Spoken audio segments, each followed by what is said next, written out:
세 번째 과목입니다. 세 번째 과목은 건설 시공학입니다. 건설 시공학은요, 41번부터 시작해서 60번까지가 되겠습니다. 41번 보면 거푸집이요. 거푸집 내에 자갈을 먼저 채우고, 자갈을 먼저 채운다는 것은 굵은 골재를 말하는 거죠. 먼저 채우고 공국부에 유동성이 잘 흘러가게 좋은 모르타르를 주입해서 일체 콘크리트가 한 개로 완전히 분리할 수 없도록 꽉 된 거 일체라 그러죠. 일체의 콘크리트가 되도록 한 공법은 우리는 볼 필요 없죠. 프리팩트 콘크리트를 말하고 있습니다. 그래서 프리팩트 콘크리트는요, 굵은 골재는 자갈이죠. 거푸집에 넣고 그 사이에 특수 모르타르를 적당한 압력으로 주입하는 방법이 바로 프리팩트 콘크리트 방법이죠. 재료의 분리 수축이 보통 콘크리트 2분의 1 정도이고, 재료 투입 순서는 물, 주입, 보조제, 플라이애스, 시멘트, 모래 순으로 하고 있습니다. 42번째입니다. 콘크리트 타설 시 거푸집에 작용하는 측압입니다. 이 측압 문제는요, 이번 시험에도 여러 번 시험이죠. 틀림없이 출제가 됩니다. 또 시공에서도 나오지만 5번째 과목인 건설 안전기술도 출제가 되는 문제고요. 기사도 이 2018년 9월 15일 날 두 문제가 출제됐습니다. 보겠습니다. 옳은 것이에요. 타설 속도가 빠를수록 치갑은 작아진다. 빠르면 커져요. 틀렸어요. 틀렸죠. 철골 또는 철근량이 많을수록 치갑은 역시 뭡니까? 철근이라는 철골 양이 많으면 치갑은 커지는 게 아니고 작아지게 되어 있습니다. 세 번째, 온도가 높을수록 치갑은 작아져요. 맞습니다. 온도가 낮으면 낮을수록 치갑은 커지고요. 슬럼프가 작을수록 치갑은 커진다. 근데 역시 작아지게 되겠죠.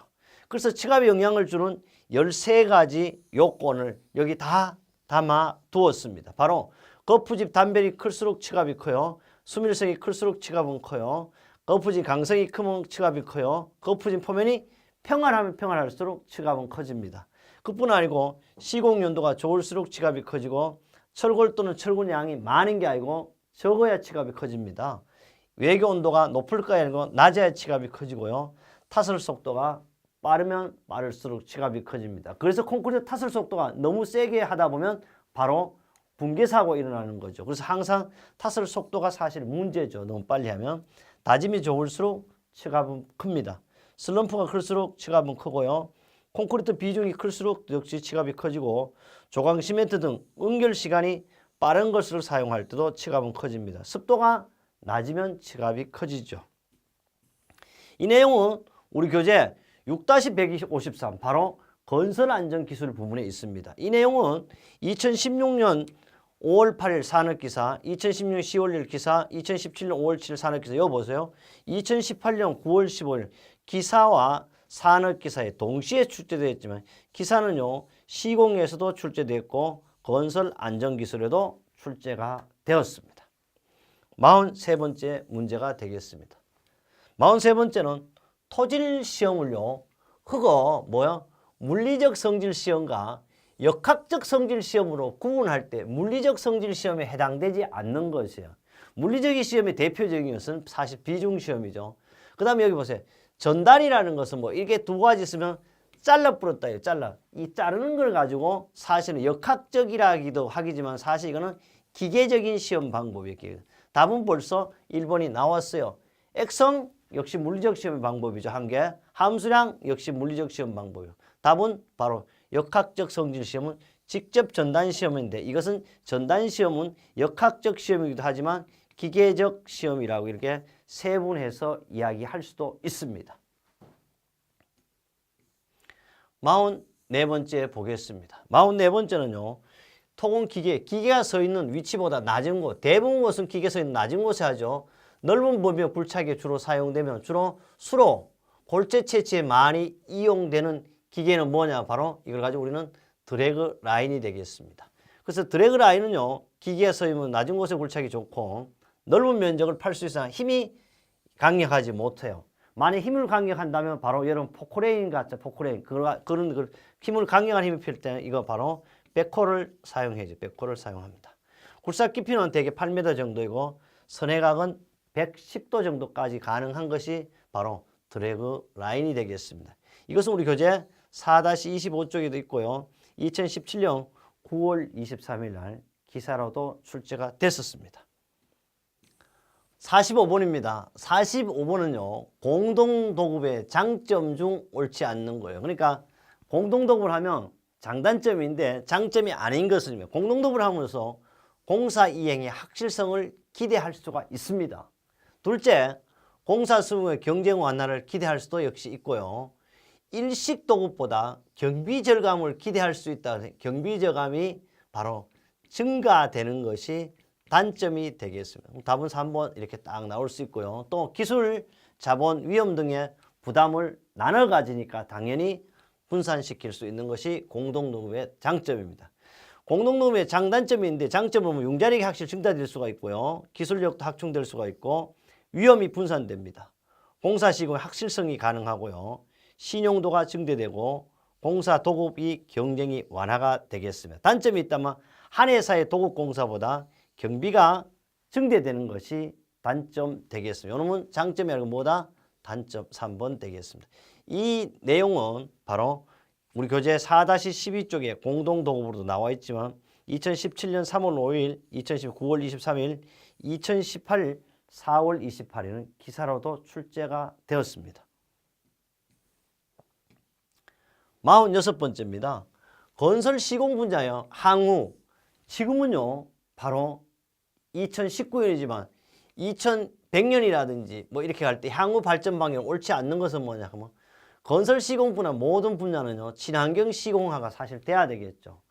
여기 바로요, 마곡지구가 저기 잘 모르겠지만 하여튼 서울의 마곡지구 여기 와 있는데 여기도 보니까 탁 앞에 건물에다가 녹색 친환경 인증 이렇게 마크가 돼 있더라고요. 내가 볼 때 친환경 같지 않지만 친환경이래요. 어쨌든 바로 친환경 시공이 필수입니다.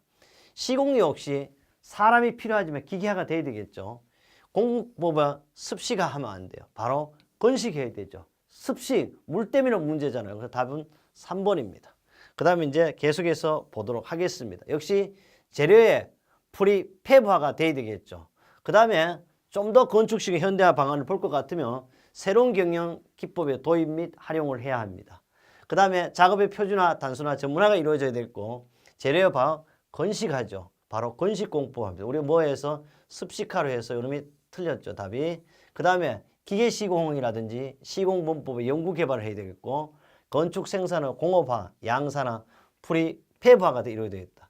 도급기술의 근대화가 돼야 될 것이며 가설 재료야 강제하라는 것은 강제라는 뜻이 아니고 금속으로 하라 이 말입니다. 신기술 가학적 풍지 관리 기법도 도입을 해야 되겠다. 우리 거기에 4-2쪽 합격 날개 말 그대로 합격 예측으로 만들어 두었습니다. 이 문제는요, 2016년 3월 6일 날 기사로도 출제되는데 4과목, 지금 3과목 하죠. 건설 시공학에도 나올 수 있지만 6과목인 건설 안전기술에도 잘 나오는 문제이고 실제 문제은행에 들어 있습니다. 47번입니다. 건축공사의 일반적인 시공 순서예요. 보통 건축공사는 어떻게 하냐 그러면 최우선이 바로 토공사를 하게 되어 있어. 그럼 토공사를 찾으면 돼. 토공사를 맞네. 토공사를 했으면요, 두 번째는 철근 콘크리트 공사를 합니다. 그럼 철근 콘크리트 찾았어요. 그럼 이거는 벌써 답이 아니에요. 그럼 2번이냐 3번이냐 찾아가면 그럼 토공사하고 철근 콘크리트 했으면 창호공사를 하는 게 아니고 우선 방수공사를 합니다. 방수공사가 끝나면 창호공사를 하고 마지막엔 당연히 마무리공사를 이렇게 하죠. 답은 바로 3번 되겠습니다. 이 내용은 우리 교재 4-13쪽에 있습니다. 48번입니다. 48번은 철근이에요. 철근 가공에 관한 설명으로 옳지 않는 겁니다. 철근 가공은 첫째 D라고 이랬으면 이형 철근을 말하는 이형 철근. 파이라고 쓰면 정형, 원형이죠. 이형 D35에서 철근은 산소 절단기로 사용하여 절단한다. 불가능해요. 왜? D35는 기계적인 절단밖에 안 됩니다. 거의 35라는 것은 여러분 팔목보다 굵잖아요. 35파이는 안 돼. 틀렸어요 벌써. 답이네요. 그럼 옳지 않는 거. 그다음 위한 힘이나 단면 결손, 균열 등의 손상이 있는 철근은 사용하면 당연히 안 되죠. 그 다음에 한번 구부러진 철근은 다시 펴서 재사용해서 안 돼요. 표준 갈고리를 가공할 때는 정해진 크기 이상의 곡률 반지름을 반드시 가져야 되죠. 답은 1번이 틀렸고요. 조금 더 해설을 보도록 하겠습니다. 해설을 보니까요. D. 이형철 35 이상 철근은요. 겹침임을 금지하고 산소 절단은 불가하나 있어요. 그래서 반드시 기계적인 방법을 쓴다. 이거는 우리 교재 4-68쪽에 있습니다. 49번입니다. 철골공사에서 현장에서 용접부를 검사하는 중 용접 전 검사가 아닌 거, 용접 전에 검사해야 될 게 아닌 거, 용접 전에 검사하는 게 아닌 것은 바로 보이네요. 비파괴 검사는요. 바로 전에 할 것이 아니고 용접을 해야 되잖아. 비파괴. 파괴하지 않고 완료 후에 하는 검사가 되겠습니다. 그 다음에 개선 정도 검사라든지 개선면의 오염 검사, 가부착 상태 검사들은 다 어떻게 한다? 마감 용접 착수 전에 하는 거가 되겠습니다. 비파괴 검사는 용접 완료 후에 검사한다. 역시 우리 교재 4-89쪽에 있고요. 2016년 3월 6일, 2016년 5월 8일, 2016년 5월 7일 모두 기사에서 출제되어 있지만 여러분 시험에는 산업기사에도 출제될 것입니다. 50번입니다. 철근 콘크리트 슬래브라고 이제 슬래브 배근 기준에 관한 설명으로 옳지 않는 거야. 한 방향이야. 한 방향으로 가는 슬래브는 이렇게 생겼죠. 한 방향 슬래브는 길이가 단변 길이가 1.5배 이상 되는 거 한다. 1.5배가 되면 안 되죠. 한 방향이니까 당연히 같은 배가 돼야 돼. 1배가 돼야 되겠죠. 틀렸어요, 벌써. 건조 수축 또는 온도 변화에 의해 콘크리트는 균일이 발생하는 방지하기 위해 수축 온도 철근을 배근해야 되고요. 두 방향 슬래브는 단변 방향의 철근을 주근으로 봅니다. 두 방향 슬래브는 주열대와 중간대의 배근 방식이 다릅니다. 조금 더 한 방향 슬래브를 보면요. 철근 콘크리트 판에 있어서 주철근이 보유 주철근처럼 한 방향으로만 배치된 판이에요. 주철근의 직각 방향으로 배력의 철근이 배치되어 있고요. 서로 마주 변인 변이 바로 두 변입니다. 그러나 직사각형 슬래브, 단순 슬래브, 연속 슬래브, 고정 슬래브 등으로 네 가지를 구분하고 있습니다. 모양을 보면 이렇게 한 방향 슬래브는 이런 모양이 됐다. 그 다음에 51번입니다. 51번 보니까요. 철골 공사의 용접 결함이에요. 용접 결함에 해당되지 않는 것입니다. 언더컷이 언더 아래로 파지는 거 이렇게 금속이 이렇게 파져버리는 걸 언더컷이라고. 오브레는 바로 덧게 입히는 거 이렇게 덧대미 등이에요. 가우징은요. 바로 용접 결함이 아니고 산소 아세틸을 붉고 강제 표면에 호흡을 따내는 방법을 가지고 우리는 가우징이라고 합니다. 답은 3번이죠. 그 다음 블로우홀이라는 것은 공기구멍이 생긴 걸 블로우홀이라고 합니다. 답은 바로 몇 번? 3번입니다. 우리 교재 4-90쪽에 있습니다. 2017년 5월 7일 날 기사로도 출제되었습니다. 52번입니다. 바닥판 또는 봄이 거푸집 설계에서 고려할 하중에 속하지 않는 것이에요. 바닥판이라든지 봄이치라든지 거푸집 설계에는요. 굳지 않던 콘크리트 중량이 바로 설계에 포함되죠. 둘째, 작업 하중 포함돼요. 충격 하중 포함돼요. 측압은요. 사실 이 지금 바닥판이라는 봄옷은 다 수평 하중에 해당돼요. 수평 하중에. 측압은 사실 수직 하중에 해당돼요. 수직 하중에 해당되니까 벽이라든지 뭐 기둥이죠. 보엽이에요. 생크리트 자적, 생크리트 측압 등은 바로 수직 부재고요. 요거는 다 수평 부재에 해당되는 겁니다. 그래서 답이 보이기 시작하는 거예요. 건물은 어떻게 귀에 눈에 따다고 앉을 때까지 반복해서 보고 반복해서 들어야만 합니다. 그 답은 몇 번? 4번으로 찾을 수가 있었습니다. 역시 기사에 계속 출제되었습니다. 조금 더 설명을 했습니다. 측압이라는 것은 콘크리트 타설 시 기둥 벽체의 거푸집에 가해지는 콘크리트 수평 압력입니다. 그래서 제가 측압에 대해서는 반드시 시험에 출제된다는 얘기를 수없이 많이 했습니다. 최대 측압은요. 벽은 0.5예요. 기둥은 0.5m, 벽은 0.5m를 기준해서 1톤메타의 자성이고요. 기둥은 1m일 때 2.5톤메타의 자성에 바로 측압이 걸립니다. 53번입니다. 53번인데요. 콘크리트 타설 작업 시 진동기를 사용하는 목적이 콘크리트 왜 진동을 주기 위해서요? 땅도 왜 다진기를 하냐 그러면 바로 콘크리트를 밀실하게 유지, 땅도 밀실하게 공국이 없도록 하는 거고 역시 콘크리트도 밀실화 유지가 목적입니다. 그래서 진동기 사용 목적은 콘크리트를 거푸집 구석구석까지 충전시키기 밀실하죠. 밀실하게 콘크리트 넣기 위한 것이고 교재 4-59와 2017년부터 18년까지 기사, 산업기사 구분 없이 계속 출제된 문제가 되겠습니다. 54번입니다. 시트 파일이에요. 시트 파일에 쓰이는 공사로 오는 것은 근데 이 시트 파일이라는 것은요. 파일은 뭐예요? 말뚝이잖아요. 이걸 봐도 어디에? 마감공사, 기초공사, 구조체가 아니고 토공사에 적용되는 거죠. 그래서 시트 파일이라는 것은 용접 접합 등의 파일의 길이 연장이 가능해요. 길이를 이제 파일을 연장할 수 있고 메테식 재사용도 가능해요.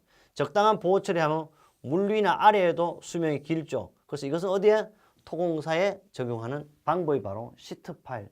합격시켜 주기 위한 것이 아니고 쉽다 이런 것이 아니고 여러분은 나와 함께 열심히 했기 때문에 이런 쉽게 느껴지는 거죠. 공부 안 하면 어려운 거죠. 역시 우리 교재 4-44쪽에 있고요. 2018년 3월 4일 기사로도 출제됐었습니다. 55번입니다. 굳지 않는 콘크리트 품질 측정에 관한 시험이 아닌 것은요. 굳지 않는 콘크리트 시험에는 슬럼프 시험을 하죠. 블리딩 시험을 하고 공기량 시험을 해요. 브레인 공기 투과 시험인데 이 브레인 공기 투과 시험은요. 바로 뭐냐 그러면 분말도를 측정하는 시험. 분말도 측정하는 거니까 콘크리트 품질 측정하고는 거리가 멀어. 답은 4번입니다. 조금 더 공부를 해보면요. 브레인은 다른 말로 공기 투과 시험이라고 그래요. 이것은 시멘트 물리 실험 방법으로 지정된 액상의 재료 공기 투과성에 의해 시멘트라든지 기타 미세한 물체 분말도를 측정하는 거지 콘크리트의 품질 측정이 아니고 콘크리트가 아니고 시멘트를 측정하는 거다. 56번째입니다. 보통 콘크리트 공사에서 굳지 않는 콘크리트를 포함하여 염화 물량이 소금이라고 그러죠. 염소 이온량은 CL은요. 얼마 이하를 원칙으로 하는 겁니다. 이거는 0.3kg/m의 함성을 이하로 하고 있습니다. 그러니까 기억해야죠. 염소 이온량으로는요. 0.3km/함성 이하가 원칙이고 0.3km/m 함성을 초과시 철근에 녹슬지 않도록 방청 대책도 수립해야 합니다. 또 방청 조치 후라도 0.6kg/m 생은 어떠한 경우라도 사용하면 안 된다는 거. 우리 교재 4-13쪽에 있습니다. 57번입니다. 기초 지반의 적극적으로 적극적입니다. 적극적 개량하기 위한 지방 개량 공법에 해당되지 않는 것은 다짐, 탈수, 고결 안전 공법 등이 있어요. SPS 이런 공법은 적용하지 않습니다. 기초 지반에는 음성토 지방 개량 공법은요. 대분류만 보면 치안 공법, 안밀 공법을 제하 공법이라고 그래요. 탈수 공법, 배수 공법, 고결 공법, 동치안 공법, 전기 침투 공법, 그다음에 다짐 공법, 탈수 공법 등을 이렇게 대분류만 분류했습니다. 우리 교재 4-32쪽에 지방 계량 공법으로 정의를 해 두었습니다. 58번입니다.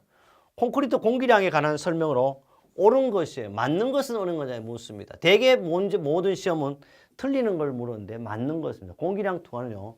공기량은 장골재 입도에 따라 영향을 받습니다. 맞습니다. 이것은. A제 양이 증가할수록 공기량 감소나 콘크리트 강도는 증대하는 것이 아니고 역시 감소를 해야 되겠죠. 그 다음 공기량은 비빔 초기에는 기계 비빔, 손 비빔 경우가 적다고 많다가 되겠고요. 공기량은 비빔 길면 길수록 감소하겠습니다. 그래서 공기량이 변합니다. 기계 비빔이 어때요? 손 비빔보다 증가하죠. 틀렸죠. 이게 3에서 5분까지 증가, 그 이상 감소합니다. 자갈 입도에는 거의 영향을 받지 않는 것이 바로 공기량의 변화입니다. 모래일 때 가장 증대하고요. 장골재의 영향. 그래서 모래가 장골재, 구름골재는 자갈이죠. 우리 교재 4-55쪽에 있습니다. 2018년 9월 15일 날 바로 기사에도 문제 88번으로 출제가 된 문제입니다. 59번입니다. 건설공사 원가 구성 체계 중 직접 공사비에 포함되지 않는 것. 직접 공사비는요.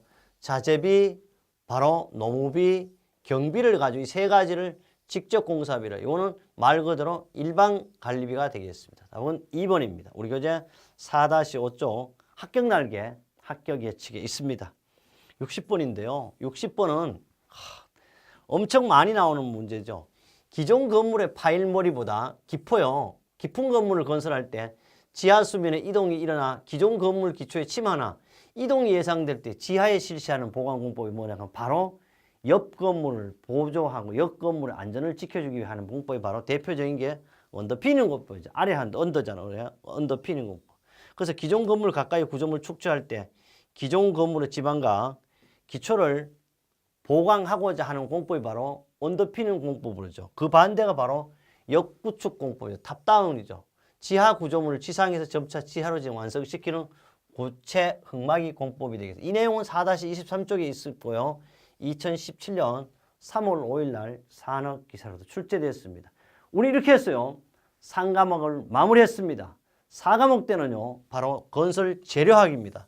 건설 재료학에서도요. 여러분이 안전한 합격으로 100% 합격으로 모시도록 하겠습니다.